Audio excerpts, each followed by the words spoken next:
பிரேக்ஃபாஸ்ட்டா இன்றைக்கி வந்து சிம்பிளான பிரேக்ஃபாஸ்ட் தான். இது புழுங்கலரிசி இருக்கு இல்லையா, புழுங்கலரிசி 1.5 அழாக்கு 1/2 அழாக்கு வந்து பச்சரிசி போட்டு நல்லா நைட்டே ஊற வச்சுட்டேன். ஓகே. இது வந்து ஃபஸ்ட்டு குறன்னு அரைச்சதுக்கப்புறம் இந்த தேங்காய் முடியும் போட்டு நல்லா நைஸாக அரைச்சிப்பேன். 1.5 டம்ளர் வந்து 1.5 அழாக்கு 1 டம்ளர் வந்து புழுங்கலரிசி, 1/2 டம்ளர் வந்து பச்சரிசி. வெறும் புழுங்கலரிசி நல்லாயிருக்கும், சாஃப்டாக வரும். கொஞ்சம் முறுமுறுன்னு வரத்துக்காக பச்சரிசி போட்டுருக்கேன். இது வந்து தோசை நல்லா நீர்க்க கரைச்சிட்டு நல்லா நீர் தோசை மாதிரி நல்லா ஓட்ட ஓட்டையாக வாக்கணும். இதுக்கு தொட்டுக்கு உளுத்தம்பருப்பு இல்லாமல் அதில் வெறும் அரிசி மட்டும்தான். இது வந்து நார்த்தையில் இருந்தது இல்லையா, நார்த்தங்காயில்.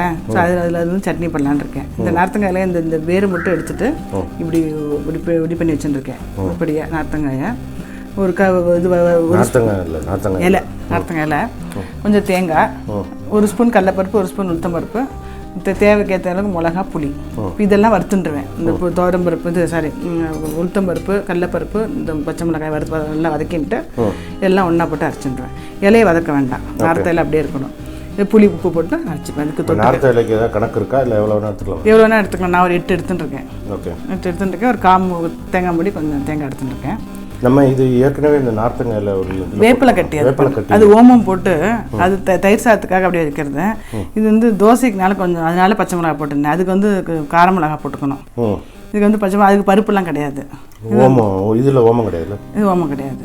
இது நிச்சயமா சட்னி. அது இந்த வாசனை நல்லா இருக்கும், உடம்புக்கு நல்லதுனால நார்த்தை இலையை எடுத்துருக்கேன். அப்புறம் வந்து பசங்களுக்கு வந்து இந்த பச்சை பயிரில் கொஞ்சம் சூப் மாதிரி பண்ணி கொடுத்துருவேன். ஊற வச்சுருக்கேன் பச்சை பயிரில். ஆமாம், பச்சை பயிரை நல்லா கொஞ்சம் வேக வச்சுட்டு நல்லா நைஸாக அரைச்சிப்பேன். அது ஒரு 50 கிராம்ஸ் இருக்கும்ல? ஆமாம், 50 கிராம்ஸ் இருக்கும். போட்டு கொஞ்சம் பன்னீர் கேரட்டையும் போட்டு சூப் பண்ணி கொடுத்துருவேன். ஓகே. அது எவ்வளோ நேரம் ஊறணும்? அது நைட்டே 2 ஊற வச்சுட்டேன். அரிசியும் ஊற வச்சுட்டேன் நைட்டே, அந்த பச்சை பயிரும் நைட்டே ஊற வச்சுருக்கேன். இப்போது கொஞ்சம் வேக வச்சுட்டு எடுத்துக்கிறேன். இது வந்து நல்லா நைஸாக தேங்காய் போட்டு அரைச்சி வச்சுக்கிறேன். ஓகே. வறுத்துட்டேன். உளுத்தம்பருப்பு 1 ஸ்பூன், கடலைப்பருப்பு 1 ஸ்பூன், தேங்காய் இல்லையா, இது 2 வறுத்துட்டுருக்கேன். இதையும் போட்டுட்டு அப்படியே இந்த இலைய, இந்த நார்த்த இலை, உப்பு எல்லாம் போட்டு அரைச்சிடணும். ஆமாம், நல்லா நைஸாக அரைச்சிக்கணும் சட்னி மாதிரி. ஓகே. இது இருக்கு இல்லையா, இலசா இல்லைன்னா இந்த மாதிரி நரம்பு மட்டும் அப்படியே எடுத்துடணும். வத்தலை மாதிரி தான் நல்லா, அது உடம்புக்கு ஜீரண சக்திக்கும் நல்லது. இந்த மாதிரி ஆற்றுல இருந்துன்னா இந்த இலையை இப்படி பண்ணிக்கலாம். போட்டு இந்த வறுத்தது இல்லையா போட்டால் நைஸாக அரைச்சிக்கிறேன். ஜென்ரலாக இந்த இலை வந்து மார்க்கெட்டில் கிடைக்கிறதா? மார்க்கெட்டில் கிடைக்காது, ஆற்றுல செடி இருந்தாங்க. அப்படியா? போட்டு அரைச்சிக்கிறேன். அரைச்சிட்டு வரேன். ஆமாம், நல்லா இருக்குது சட்னி. இது இப்போ வந்து இந்த மாவு வந்து இந்த தேங்காய் இதையும் போட்டு அரைச்சிட்டுருக்கேன். கொஞ்சம் ஜலமாக இருந்தால் நல்லாயிருக்கும். இந்த ரவை தோசை எல்லாம் வைப்போம் இல்லையா, அந்த மாதிரி கொஞ்சம் நீர்க்க இருந்தால் அது விடுறதுக்கு நல்லா. தேய்க்கக்கூடாது, கல்லில் போட்டு தேய்க்கக்கூடாது, அப்படியே எப்படியே விடணும். அப்படியே கோதுமை தோசை மாதிரி. கோதுமை தோசை இல்லை, மோஸ்ட்லி இந்த ரவை தோசை எல்லாம் பண்ணுவோம் இல்லையா, அந்த மாதிரி. இந்த அளவுக்கு இன்னும் வேணா கூட இன்னும் கொஞ்சம் பண்ணிக்கலாம். இந்த அளவுக்கு கரெக்டாக இருக்கும். அதை எடுத்துட்டுருக்கேன். இப்போ இங்கே கல் போட்டிருக்கேன், தோசை கல் போட்டிருக்கேன். கல் போட்டிருக்கேன், காஞ்சிட்டு. இப்போ இதுலேருந்து பார்க்குறேன்.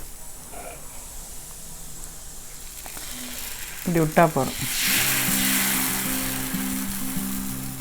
நடுவில் கேப் இருந்தால் பரவாயில்லையா? நம்ம கொஞ்சம் கேப் இருந்தால் நல்லாயிருக்கும். இது இன்னொரு ஓட்டையாக விடலாம். கொஞ்சம் வாக்க வரும். இப்படி ஃபஸ்ட்டு ஓட்ட தோசை இல்லையா, விட்டுருக்கேன். அப்புறம் இன்னும் கொஞ்சம் குறைச்சிட்டு இன்னும் கொஞ்சம் ஜலோட விட்டுக்கலாம். அது முறுமுறுன்னு வரும். கொஞ்சம் முறுமுறுன்னு வேணாம் அப்படின்னா வெறும் இப்போ புழுங்கலரிசி மட்டும் போட்டால் நல்லாயிருக்கும். கொஞ்சம் பச்சரிசி போட்டால் முறுமுறுப்பு கிடைக்கும். கொஞ்சம் முறுமுறுன்னுருக்கு. இதே மாதிரி 4-5 தோசை வாத்துக்கிறேன் இல்லையா. கொஞ்சம் மிக்சியில் போட்டு நல்லா நைஸாக அரைச்சிக்கிறேன். ஓகே. அப்படியே கையால் கூட எடுத்து போட்டுருவேன். அவ்வளோ ஈஸியாக டக்குன்னு வறுத்துடலாம்.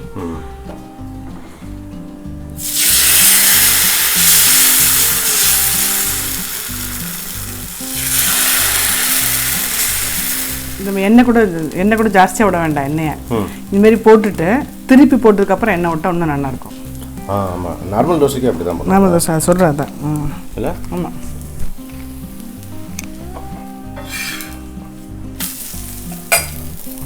இது எண்ணெய் வந்து இல்லாட்ட கூட அந்த தேங்காய் போட்டு அரைச்சிருக்கோம் இல்லையா, அந்த வாசனை நல்லாயிருக்கும். யூஸ்வலாக வந்து நீர் தோசைக்கு வந்து பச்சரிசி தான் போடுவோம். இங்கெல்லாம் பண்ணுறது நீர் தோசை பச்சரிசி. ஆனால் இந்த புழுங்கரிசி வந்து ரொம்ப நல்லாயிருக்கும். ஓகே.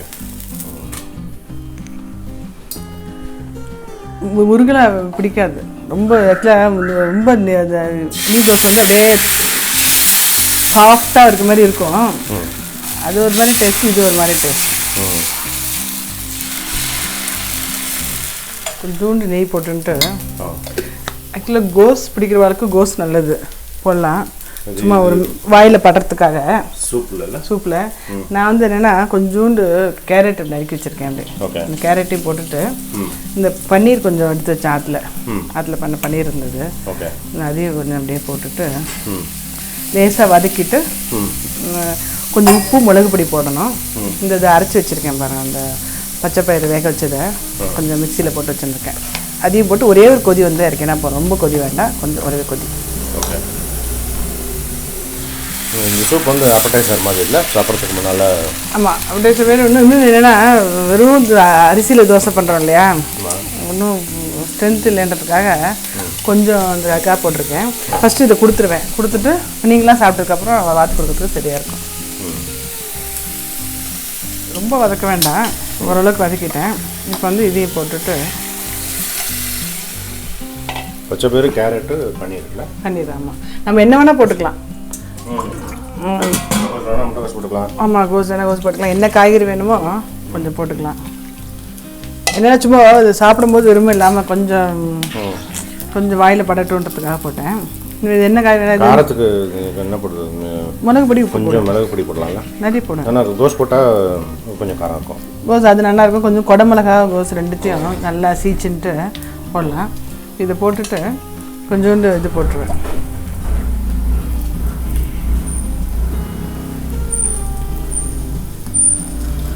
கொஞ்சம் காரம் இருக்கட்டும். நல்லா ஒரு ஸ்பூன் மிளகு பொடி, ரொம்ப கொதிக்க விடக்கூடாது. இந்த போட்டுட்டு அப்படியே எடுத்துகிட்டு உப்பு போடுறேன். மிளகுப்பொடி ஜாஸ்தி இல்லை, ஏன்னா பச்சை பயிறு வந்து ரொம்ப சப்புன்னு இருக்கும், கேரட்டும் சப்புன்னு இருக்கும் இல்லையா. கொஞ்சம் போட்ட கொஞ்சம் காரம் இருந்தால் நல்லாயிருக்கும். ஏன் காரங்கிறீங்களா? மிளகுப்பொடி கொஞ்சம் ஜாஸ்தியாக அந்த மாதிரி இருந்தது, கரெக்டாக இருக்கும். இப்போ இன்னும் 2 கிளாஸ் ஜலம் விடுவேன். இன்னொன்று என்னென்னா மழை பெஞ்சுட்டு வேற, பச்சை பயிறு ரொம்ப சப்புன்னு இருக்கும், கேரட் வேறு அதோட திதிப்பாக இருக்கும், அதனால் கொஞ்சம் காரம் வேணும். எப்பவுமே சப்புன்னு இருக்குமா? மழை பெய்யறதுனால சப்புன்னு எப்பயும் சப்புன்னு தான் இருக்கும். அதுக்காக ஒரே ஒரு கொதி, ரொம்ப கொதிக்கக்கூடாது. அதான் இறக்கிடுறேன், ஆஃப் பண்ணிட்டேன், அவ்வளோதான். அப்படியே குடிக்கிறேன். Right, super. இது எப்படி வேணால் சாப்பிட்லாம். சூப்புன்னு சொன்னால இதை சாப்பிட்டுட்டு தோசை சாப்பிட்டாலும் சரி, தோசை சாப்பிட்டு இது சாப்பிட்டாலும் சரி. எனக்கு என்னென்னா கொஞ்சம் உள்ள சரி, ஆமாம், என்னென்னா கொஞ்சம் உடம்புக்கு வெறும் அரிசி மட்டும் இருக்கு இல்லையா, அது காம்பன்சேட் பண்ணுறதுக்காக பண்ணேன். இது நல்லா இருக்கும், இந்த இதெல்லாம் போட்டதுனால கொஞ்சம் டேஸ்ட்டாக நல்லா இருக்கும். ஓகே. இதில் வந்து இதெல்லாம் தேவையில்லை, இந்த கருவேப்பிலை எல்லாம் ஒன்றும் தேவையில்லை? வேண்டாம், கருவேப்பிலை அவசியம் இல்லை. என்ன போட்டுக்கலாம், பண்ணால் போட்டுக்கலாம், இஷ்டம் தான் எல்லாம். ஓகே, அடிஷ்னல்லாம். ஸோ உளுந்து இல்லாமல் பச்சரிசியில் ஆமாம் நீர் தோசை. ஆமாம், மந்த் எண்டில் கொஞ்சம் பருப்புலாம் கம்மியாகிற டயத்தில் இந்த மாதிரி அட்ஜஸ்ட் பண்ணிடலாங்க. வாங்கிறதுக்குள்ளே அதுக்காக நான் வெயிட் பண்ண வேண்டாம், இந்த மாதிரி தோசை பண்ணிவிட்டு. அது நார்த்தையில் சட்னி, நார்த்தலை நீர் தோசை, நார்த்தலை சட்னி, அது பச்சைப்பயிறு சூப்பு. ஆமாம், சூப்பர். ஓகே, மிக்க நன்றி.